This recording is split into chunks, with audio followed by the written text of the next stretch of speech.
May pinagagawa po ako dito sa loob ng compound ng WFP, World Food Program. Kasi pag umuulan po, malakas po yung baha dito. Mapasok po dito sa loob ng compound ng bahay. Halos sumabog po sa loob pag malakas ang ulan. Kaya pinalalagyan ko po dito ng recrap. Hindi naman po gaano kataasan. Level lang po siya dito sa giga na yan.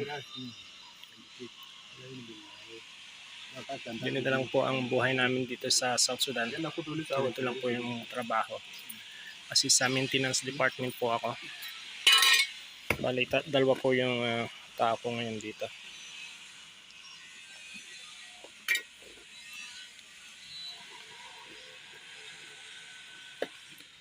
Accommodation po namin ito.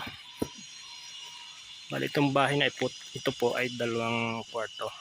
Room A at saka room B.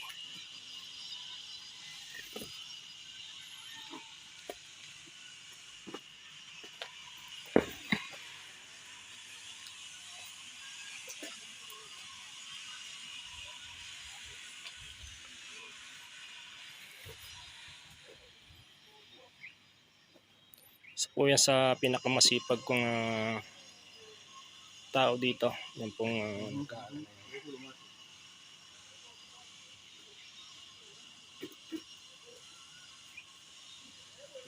very nice siya ba?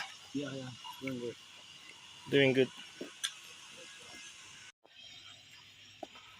Ayan po siya, malapit na siyang matapos. Hindi naman po kasi kahabaan para lang makontrol niya yung tubig papunta ron at hindi gumuho yung lupa.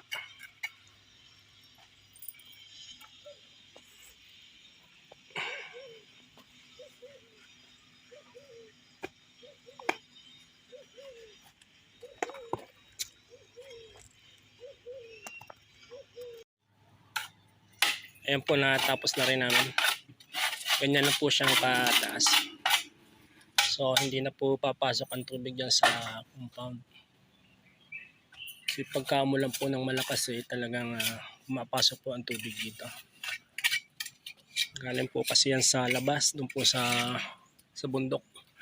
Yung pong fence na yun, labas na po yun ang perimeter namin. Kaya pagka umulan po, sobrang lakas po ng baha dito.